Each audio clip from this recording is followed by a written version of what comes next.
UK time, and just in time for Tottenham and Aston Villa to pay tributes to the former England and, of course, Tottenham manager. Look, a very, very popular man, but one that many millennials probably would not be familiar with. Many of you, of course, might very well not have been born when Terry Venables, of course, was England manager. Maybe even not even around when Terry Venables had his last managerial gig in the Premier League with Leeds. And of course, unfortunately, that was a nil-phase one back in 2002-03. He was pretty much taking over the Titanic just as he was sinking. So I thought it would be, look, I grew up in that time. He's a person I sort of, he's a manager I sort of know. And look, he's certainly, if you didn't have Terry Venables, you wouldn't have, people like Marcelo Bielsa, Pep Guardiola. He just really was one of the pioneers in terms of forward thinking and changing the way we play, way teams play football. So I thought I would give a little bit of tell a little bit of a story about the late Terry Venables.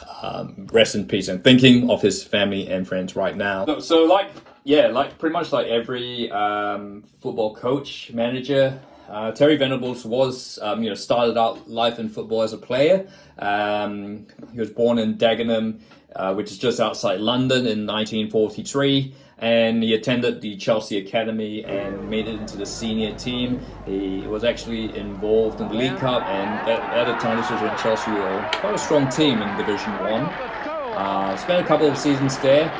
Made Alf Ramsey's what you call extended list for the 1966 World Cup. But didn't quite make it. Look, obviously England had a lot of great players at the time. Terry Venables, was the sort of like an attacking flair midfielder, and of course we all know about the story of Alf Ramsey's wingless wonders. And of course after that, Terry Venables went on to Tottenham Hotspur. Spent a couple of seasons with them, Queen's Park Rangers, and then before finally finishing off at Crystal Palace, where he had to retire due to arthritis in the 1974-75 season. And that led to his first managerial role, I should say first coaching role in football, when he was offered a coaching role by Malcolm Ellison once he had to retire halfway through the season. That didn't quite work out. It wasn't the most auspicious start for Terry Venables, but QPR saw potential, and they decided, of course, they're back in the second division. They had nothing to lose, so they decided to make this young Londoner, very brash, very opinionated, very intelligent former midfielder, manager, and hoped that maybe he might turn the club around. And to that effect, he did, because Terry Venables led QPR to the second division title. He even got them to the FA Cup, where they lost to Tottenham Hotspur on a replay. And even in their first season in the first division, they got into the UEFA Cup, which back in the time, of course, you had to finish sort of fourth to get into the UEFA Cup. So, it was back then, of course, there was no Champions League. It was pretty much Champions League, Cup Winners' Cup, through the FA Cup or the UEFA Cup. I think it might have been second, to be honest. So QP did a really good job, and that certainly caught the attention of a lot of the bigwigs in Europe. And one of those clubs was, of course, none other than mighty FC Barcelona, who, of course, hadn't won who at the time hadn't won La Liga since 1974, so about nearly 10 yeed. And look, I guess the president of Barcelona at the time, Juan Gaspar, was obviously looking, he'd spoken to the likes of England manager at the time, the late Bobby Robson, former Aston Villa owner Doug Ellis, just to kind of get his thoughts on who should be the next, who would be good from England to manage Barcelona. Of course, look, Barcelona had, not as if Barcelona had never gone overseas for ideas. I mean, Johan Cruyff is the perfect example. He went to Barcelona and the rest is history. But certainly they hadn't, until that point, Barcelona never really considered England as an option. And so look, Bobby Robson and Doug Ellis recommended Terry Venables from QPR. And of course, when Barcelona comes, QPR doesn't really have a chance. No offense to no offense, Simon, who's a QPR fan. So Terry Venables has made Barcelona manager, and look, there were quite a number of changes made. But he brought in Gary. He'd eventually bring on like Gary Lineker, Mark Hughes in 1986. Sorry, it was 1986 when he took over. 1985, 1986, yeah, and look, he changed the system, went to a 4-4-2, which was unheard of in Spain. Look, the ironic thing is with Terry Venables, of course, they talk about beautiful football and all that, not like tiki-taka Spanish Pep Guardiola stuff, but it was sort of more, it was not long ball or that sort of thing, or a packed midfield, that sort of thing. He actually, as he would eventually with England, he was quite. Venables is, quite an avid fan of employing wingers, using width. But for Barcelona, he sort of identified that it was their defense and midfield that was very strong. They had Bernd Schuster, the West German midfielder, in midfield, and so those were Barcelona's strengths. But they did still play a really attractive brand of football, and they ultimately, ended their La Liga title drought. They won the Spanish League Cup, which is now extinct, and of course, Terry Venables could have been the first manager to win the European Cup for Barcelona, of course, and they played in that 1986 Champions Cup final, with predecessor to Champions League, against Steaua Bucharest, and the rest is history. Of course, if you didn't know, the game finished 0-0, and the Steaua Bucharest goalkeeper saved 3 penalties from the Barcelona players. So yeah, certainly one of the biggest shocks in European Cup history. So something that's long story. Terry Venables came very, very close to winning a European Cup. Yeah, unfortunately things started to turn sour after that for Terry Venables. He was eventually sacked, and he returned to England to become Tottenham Hotspur manager.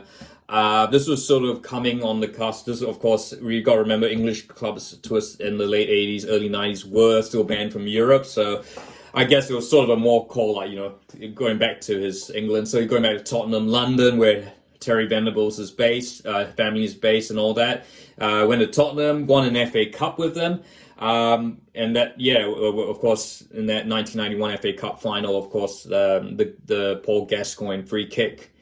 And unfortunately, and of course at the time, there was sort of a bit more, managers were more, managers at the time were quite different.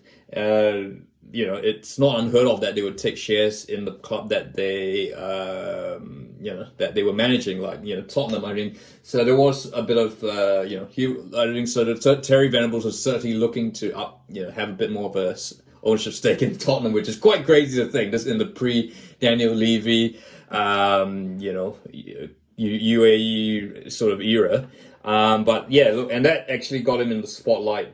He was ultimately shady dealings. He was actually charged with these shady dealings in football, and that actually almost nearly scuppered his chances of becoming England manager, replacing Graham Taylor after the failed year 1992 the failed World Cup 1994 World Cup qualifying campaign. One of the MPs did table a motion at Westminster to ensure that Terry Venables would not become England manager because he had these looming proceedings on him. But nevertheless, they didn't. The FA didn't listen. The rest is history. Terry Venables would guide England, who were hosting Euro 1996, and that remains one for many English people around that time. That remains one of the fond memories. Turned Alan Shearer, who was on goal scoring drought at the time. He had a really prolific tournament. He got the likes of Steve McManaman, Nick Barmby. They sort of England went from the long ball to having these attackers, even though they didn't have Gary Lineker, had sort of who was one of Terry Venables' favorite pets, to say the least, had retired by that stage. And then of course they got to the semi-final and lost on penalties. in a marathon penalty shootout where Gareth Southgate missed a key penalty, and Germany went on to win the Euros, their first ever major competition as a unified country. Funnily enough, that was always gonna, the semi-final final, that was always gonna be Terry Venables' last ever game, because before the tournament, in their great wisdom, the FA decided that, with all these things going on, they were not going to renew Terry Venables' contract. And so that left him a free agent after Euro 96. And the Football Federation of Australia, as it is called now, I think it was called something back in 1996, decided to hire Terry Venables and Terry would, just as he did with his home country, he would do it with their greatest sporting rival, and look, he guided the Socceroos into the top. They were ranked somewhere 100 to 200. He got them into the top 50. They got into the Confederations Cup final in 1997, where they only lost to Brazil. Identify a couple of great players: an 18-year-old Harry Kewell. You had Mark Viduka, Craig Moore, a whole bunch of Australian footballers who would eventually make the World Cup in 2006 and, almost beat Italy there. Terry Venables would guide Australia, who of course were in the OFC at the time, into a two-legged playoff with Iran. They drew 1-1 in Tehran, and they were leading 2-0 at the MCG.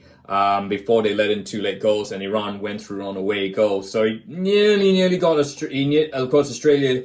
Last time Australia had qualified for a World Cup was 1974 in West Germany, and so this was there was about 23 years and counting at the time. So and then not long after Terry Venables left.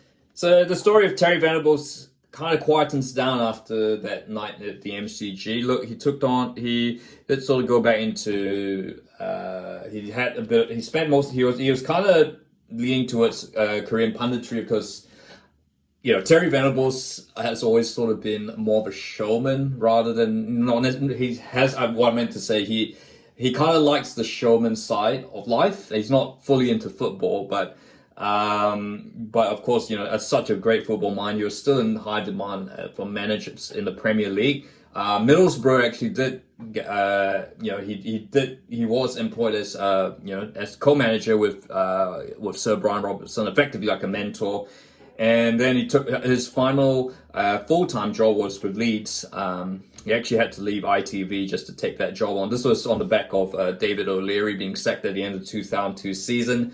And sort of, I think you'd have to say right in the midst of when Ellen Road was Helen Road, as they were trying to they were having a fire sale of all their best players to cover off the debts that they're amassed trying to live the dream. That's probably worth another video, because I don't think many of you would have known about, the crazy spendings that Leeds United did once they got into the Champions League. It's absolutely insane. Makes, and that's another video for another thought. But anyway, Venables kind of walked into a perfect storm and started promising start. They had losses again. They were out of the UEFA Cup. They had some big losses. They had a big loss against Arsenal and a couple of really poor results. And eventually, Venables was dismissed in February. Which, look, in hindsight, I think that it was clearly not his fault. Look, I think you also had the legal matter involving Lee Bowyer and Jonathan Woodgate carry over from the last season.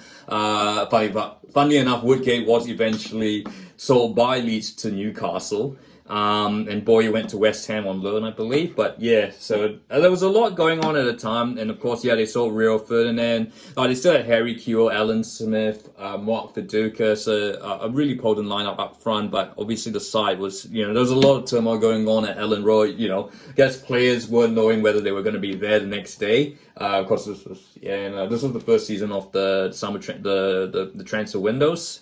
And so that was effectively Venables' last gig as head manager of any club or country. He did become assistant to Steve McLaren, but as we know, that kind of failed, and he was sacked along with McLaren after the England-Croatia disaster at Wembley. So and he's had a quiet life ever since then. And look, I guess not wanting to speculate, of course, the news is that he died from a long illness, and I guess when you think about it, he's not really been in the limelight for a number of years now. Probably you can put the two together. Perhaps that's kind of not surprising that it's come to this, but look, it's still really sad nevertheless. A lovely man, lovely gentleman, a man of really multiple talents, really intelligent. Look, he had some shady dealings, but he wasn't the only one, and I don't think you could judge. It was a different era from football. I'm not condoning what he did, but and I guess yeah. So look, he was. Look, I mean, some people are going to say that Venables was probably a bit overrated, but then again, would it? I think. If Marcelo Bielsa never didn't win a league title in Europe, as far as I recall, and yet, what he seems to get more like, I don't know, he seems to be elevated to more of a god status than Terry Venables will be. So, and I feel they're kind of both in the same boat. They're both men who've really innovated football and made it a lot better. So, and as I said, I don't think if you didn't have Venables, I don't think you'd have someone like Pep. You wouldn't have Pep Guardiola, Jurgen Klopp, Marcelo Bielsa, who's 15 years his junior, Maurizio Pochettino, Jose Mourinho, just people with different ideas of playing football. That's not just about one way, and that they were determined to play it in sort of the right fashion. Not including Jose Mourinho, but yeah, they wanted to play in the right fashion, and for that, I think we owe Terry Venables, a lot. So that is my thoughts on Terry Venables.